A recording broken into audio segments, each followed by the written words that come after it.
Compatriotas, reciban desde la Comisión Bicentenario del Partido Fuerza Alternativa Revolucionaria del Común, FARC, un revolucionario y fraternal saludo. La conmemoración de la batalla de Boyacá pone evidencia que los contenidos que pretenden evocarse corresponden a los intereses de cada uno de los sectores que realiza la conmemoración. No es como algunos afirman que cada quien tenga su verdad. La realidad es que los hechos materiales sucedieron de una sola manera, es decir, la realidad histórica es solo una. Y la verdad se mide por la aproximación o distanciamiento que cada versión tiene con relación al suceso evocado. Es decir, sí existe un parámetro para establecer una verdad. Pero hay diversos intereses en nuestra sociedad y esos intereses presentan las versiones de los hechos reales de acuerdo con lo que les sirve. El 7 de agosto de 1819 es una fecha en la que se realizó una batalla donde es derrotado el ejército colonial español tras 4 años de estar sembrando el terror en nuestro suelo con el interés de recobrar para la corona española el dominio colonial de los territorios de las Indias Occidentales. Contados estos 4 años, desde el momento en que el pacificador Pablo Morillo el 26 de agosto de 1815 desembarca frente a Cartagena y pretende reducir por la violencia el virreinato a la obediencia a la corona española. Los hechos concretos son la victoria de los patriotas, el apresamiento del jefe realista Barreiro, la huida de Santa Fe del virrey Juan Sámano, el fortalecimiento de las fuerzas patriotas.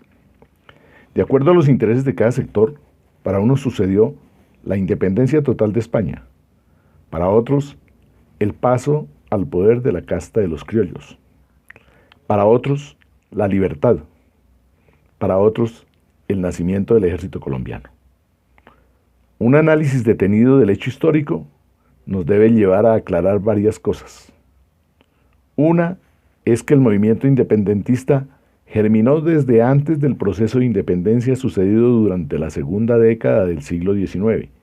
Tiene sus raíces más nuevas en la lucha guerrillera que sucedió a la traición al movimiento comunero.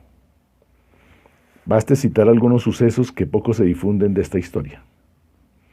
En la cordillera oriental operaban agrupaciones de guerrilleros que surgen como respuesta a la traición de que fue objeto Galán y los comuneros y que jugaron un papel importante en la transformación de las guerrillas del llano en ejército regular bajo el mando de Santander y quienes a órdenes de Bolívar escalan la misma cordillera por el páramo de Pisba. Un hecho de particular importancia militar en la campaña de Boyacá es la participación de las masas en los hechos de la misma.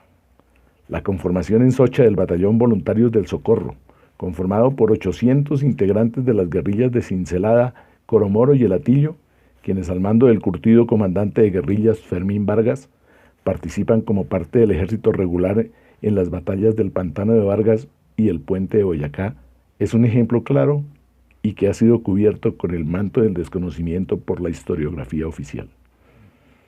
Lugar especial en la memoria de la patria debería ocupar el sacrificio de Antonia Santos, dirigente de la guerrilla del Hatillo, quien es fusilada por los españoles 3 días después de la batalla del Pantano de Vargas, y que en alguna medida es el detonante de la batalla de Pienta, en donde el pueblo charaleño enfrenta a las tropas del coronel español Lucas González, siendo derrotados por los españoles y con 300 muertos como saldo, impiden que 1.500 soldados lleguen a reforzar al ejército realista en el puente de Boyacá. El 4 de agosto los patriotas charaleños perdieron la batalla y el 7 de agosto los patriotas colombianos ganaron la guerra. El virrey debió huir a consecuencia del sacrificio realizado en Pienta. Pero también se ignora por la historiografía oficial la participación activa como combatientes de un contingente de negros haitianos que se enlistaron por orientación del presidente Petión y que desde la isla viajaron en compañía de Bolívar a liberar los esclavos del continente. Héroes anónimos que entregaron su vida en la batalla de la campaña de Boyacá y en el enfrentamiento a Morillo en territorio de Venezuela. Las incontables mujeres que pelearon al lado de los soldados patriotas, llegando incluso a camuflarse como soldados hombres para ir al combate ante la determinación del general Santander de prohibir la participación de las mujeres en el ejército patriota, son también ignoradas. Otro hecho importante: el triunfo patriota en Boyacá no fue la independencia total de Colombia. Extensas regiones del país, como las provincias de Antioquia, Santa Marta y Popayán, se mantuvieron más de un año en manos de España y debieron ser liberadas por acciones militares posteriores, pero significó un golpe estratégico al dominio colonial de España en el continente. Si bien Antioquia alcanza su independencia el 12 de enero de 1820 en la batalla de Chorros Blancos, igualmente para fines de 1820 los patriotas derrotan a los realistas y Popayán y Santa Marta logran su independencia. No podemos desconocer que el lograr entrar un ejército rebelde triunfante en la capital de uno de los virreinatos tuvo un impacto muy importante en el desarrollo posterior de la lucha independentista. Hace pocos meses un congresista de los Estados Unidos señalaba que si se quería controlar a Venezuela era indispensable tener el control sobre el territorio colombiano actual. Afirmación que no tiene nada gratuita. La posición geográfica de Colombia representa una importancia que permite definir en buena medida la superioridad militar de quien controla las cordilleras. Respecto a las regiones aledañas como los llanos colombo-venezolanos, las costas atlántica y pacífica y buena parte de la Amazonía. El propio Pablo Morillo reconoció este hecho y se dice que comentó al ser informado de la derrota de Barreiro en Boyacá: allá se perdió todo. La burguesía colombiana conmemora el 7 de agosto como el Día del Ejército, pero el ejército colombiano no nació aquel día. Como fuerza regular se conforma y recibe su bautizo de fuego en los llanos, donde hace comer el polvo de la derrota a las fuerzas de Barreiro, que se justifica apelando a la excusa de las dificultades climatológicas. Tras esta postura se trata de invisibilizar el papel de las masas en el proceso de la independencia. La importancia de la batalla de Boyacá es más política que militar. Representa el camino libre para que los patriotas ingresen a Santa Fe, golpeando uno de los centros de poder más importantes para la corona española, pues el virreinato de la Nueva Granada, cuya sede era Santa Fe, se gobernaba la Capitanía General de Venezuela y la Real Audiencia de Quito, que había sido separada del virreinato del Perú.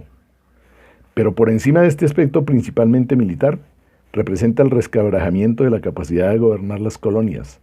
Se tienen que reconocer derrotables en el terreno militar y los pueblos colonizados capaces de alcanzar la victoria. La autoridad divina del rey es cuestionada por el deseo de libertad de los esclavos y de dignidad de los pueblos indígenas, mestizos y criollos. Desde el pequeño puente que permite el paso sobre el río Teatinos, se garantizó el éxito de las campañas militares que consolidaron la independencia de América. Pues el quiebre de las fuerzas españolas no trajo como única consecuencia el desmoronamiento del virreinato de la Nueva Granada. También hizo posible la declaración oficial de la existencia de la República de Colombia, formalmente establecida el 17 de diciembre de 1819 por el Congreso de Angostura, haciendo realidad el sueño que alimentó la vida de Francisco Miranda, continuado por Simón Bolívar y conformada, de acuerdo al artículo 5 de la Ley Fundamental de la República de Colombia, por los departamentos de Venezuela, Quito y Cundinamarca, cuyas capitales serían las ciudades de Caracas, Quito y Bogotá. Si nos detenemos a observar esta Colombia, nace aún antes de ser derrotado completamente el ejército español en la campaña de Venezuela, y aún mucho antes de la campaña del sur. La provincia de Venezuela es integrada oficialmente a la República de Colombia mediante el triunfo de las fuerzas patriotas el 24 de junio de 1821, en la gloriosa batalla de Carabobo. Panamá, que forma parte integral de la provincia de Cundinamarca, alcanza su independencia el 28 de noviembre de 1821. Quito, reclamada ya como parte integral de la República de Colombia, solo alcanza su independencia el 25 de mayo de 1822 en Pichincha. Es evidente que Boyacá constituye un episodio clave en el surgimiento de las repúblicas americanas. No es como pretende la historiografía oficial, Boyacá la cuna de la república. Una república que nace en medio de sangre derramada en las luchas del pueblo caribe, en los combates de Cartagena, Santa Marta, el Bajo Magdalena, pero también del Valle, Nariño, Cauca, los de la provincia de Antioquia, los del Valle del Magdalena Medio. Es el resultado de los sacrificios de la población de todo el territorio y es también el resultado de los sacrificios de los habitantes de las provincias de Venezuela, Panamá, Quito y Guayaquil. Una república que tiene cuna en todo lo ancho de la patria grande. Es la Colombia que estuvo en la mente de Miranda y Bolívar. Hoy la tarea de unidad de la república está fracturada. Ya en 1830 José Antonio Páez en Venezuela, Francisco de Paula Santander en la provincia de Cundinamarca, que pasó a llamarse Colombia, y Juan José Flores en Quito, que pasó a llamarse Ecuador, actuaron en contra de la unidad de la república que nació en Angostura, división que hoy se mantiene, y desde ese momento intentaron borrar de la memoria de los pueblos la herencia libertaria de Bolívar y de unidad latinoamericana. Estos personajes expulsaron al libertador del territorio por el que entregó su vida, asesinaron a Sucre y desterraron a Manuela Sáenz e ignoraron a Simón Rodríguez. Es deber de todos los pueblos de América Latina reconstruir esa república. Es el camino que nos permitirá enfrentar con éxito tareas que están pendientes, hacer de nuestros territorios escenarios de paz, escenarios de justicia social, escenarios de triunfo sobre las fuerzas agresoras del imperialismo, como en su época Bolívar y sus patriotas enfrentaron a las fuerzas del colonialismo y las derrotaron. Hoy, al igual que en los tiempos de la independencia, es necesario recuperar el derecho a aprender. En aquellos tiempos era restringido el acceso a la educación de negros, indígenas y mujeres. Hoy es restringido el acceso a la educación de los pobres. La capacidad económica es lo único que da acceso a este derecho. Los ejércitos burgueses, olvidando la lección de Bolívar, hoy no vacilan en reprimir a los pueblos que se levantan contra el saqueo de los recursos naturales y en defensa del ambiente, olvidando que Bolívar señaló que sería maldito el soldado que volviera sus armas contra su pueblo, y además dejó un importante legado de decretos destinados a regular en beneficio de los pueblos el aprovechamiento de los recursos naturales y la protección de la naturaleza. En la realización de todas las acciones de campaña estuvieron presentes las ansias de libertad del pueblo esclavo. Bolívar no solo insistió en decretar esa libertad, sino que dio ejemplo personal al reconocer la libertad de quienes eran sus esclavos y distribuir entre ellos la propiedad de sus propias tierras, con el justo argumento de que un hombre libre que está privado de los medios para garantizar su supervivencia está condenado a retornar a la esclavitud. Es esta la acción que nunca le perdonarían Páez, Santander y los demás héroes esclavistas, quienes cuestionaron los privilegios de la corona española, pero buscaron conservar los suyos propios. Hoy es necesario recoger la herencia de los padres y madres fundadores de la patria. Hoy debemos construir esa Colombia que aún es tarea pendiente, pues como lo señala José Martí, aquello que Bolívar dejó sin hacer aún está pendiente. Muchas gracias.